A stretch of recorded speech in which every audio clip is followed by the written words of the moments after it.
All right, guys, time for some more fun. This is going to be the last video in the series, and this time we're going over the way too early top 10 tight end rankings for 2023. Let's go ahead and get into the video. Now, starting at number 10, we're going to have Dalton Schultz. Dalton Schultz kind of got a little injury prone this year, but he has a connection with Dak Prescott. I think it's a really good connection. Somebody you can depend on week in and week out. Schultz normally can produce a good number for you every single game. There's not a lot of times he really disappoints you. Dalton Schultz used to be really high on the rankings the year prior, but I just have him down here. We don't really know what the offense is going to look like next year. I think Ezekiel Elliott's probably going to be gone as well. We're going to see he might be one of the main targets. I definitely had to have him in my top 10, and you won't be sorry. You can probably get Dalton Schultz later on in your draft and have set it and forget it type of tight end. Be completely fine that you did. Then moving over to number 9 is going to be somebody that's definitely a surprise, but I'm going to say Greg Dulcich. Greg Dulcich he's an amazing athlete. I loved him coming out of college. He may have a little bit of a rapport with Russell Wilson, but Wilson don't have a rapport with anybody. The dude can't, I don't know what's wrong with Russell Wilson, but I hope he gets his act together. Greg Dulcich is the athlete that they need on that team.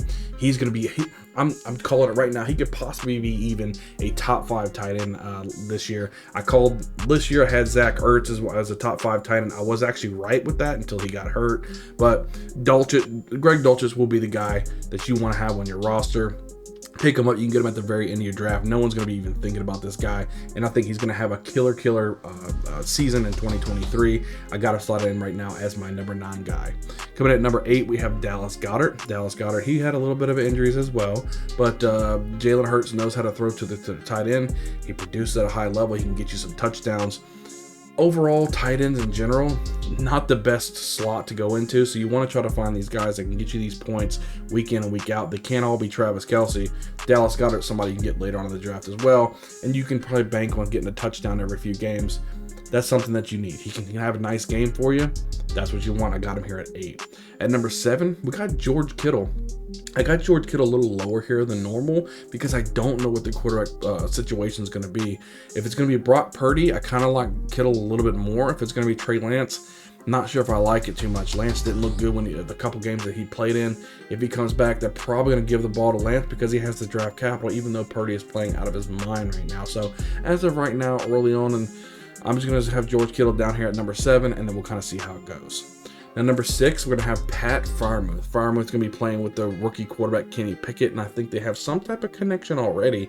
We've already seen when Pickett went down with injury, and then Trubisky came back in. He didn't even throw the ball to Pat Freiermuth, but when Pickett comes back in, right back to Freiermuth, I think he could have a nice season. Again, another guy who's a candidate, could possibly be a top 5 tight end for you, somebody you can get later on in the draft. He's already looking really good with Kenny Pickett. Get him in your draft, get him in your lineups, and I think you'll be happy that you did. Let's move over to the top 5 now.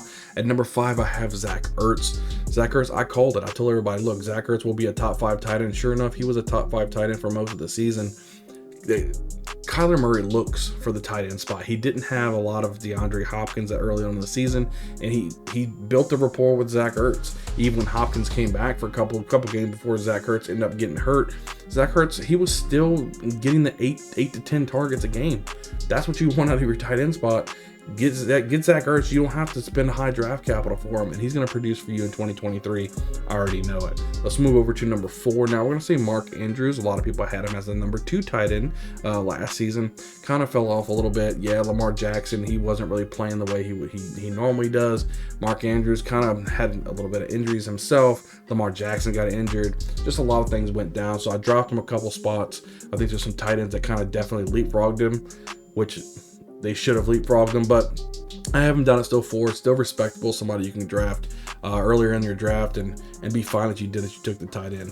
Let's move over to number 3 and somebody that jumped in, Evan Ingram. This dude, he finished the season strong as all get out. He's got the speed, he's got the hands.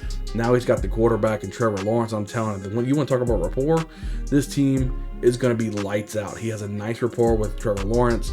He's going to be a nice tight end next year. I have him at my number 3 tight end right now. Moving over to number 2, I'm going to say TJ Hockenson. Moving over from the Lions to the Vikings, I was kind of like, oh man, going to the Vikings, there's a lot of mouths to feed on the Vikings, but no. TJ Hockenson is the second man in charge behind Justin Jefferson in this offense. The dude's potent. He puts up so much points for you. He's up there with Travis Kelce, and week in, week out, very high floor. don't be disappointed if you end up with TJ Hockenson in your lineups. Number one, there's no question about who's the number one tight end. It's going to be Travis Kelce. He's been number one for the last several years. He's the only target right there and right now for Patrick Mahomes. He's the guy that you can bank on. He's going to be a first-round pick this year. He's going to be a mid-first-round pick. I'm calling it right now. A lot of people, he's too good to pass up. He's like a wide receiver in your tight end spot. There's nothing else to say about that. I know tight ends are kind of a little short. That was our way too early top 10 tight ends. So far, we're going to come out with a lot more rankings to that. But if you didn't get enough with these top 10 tight end rankings and you want to check out some wide receivers, check out my wide receiver rankings right here. They're a pretty good video. It's the last one of the playlist, so go watch it. You can do it.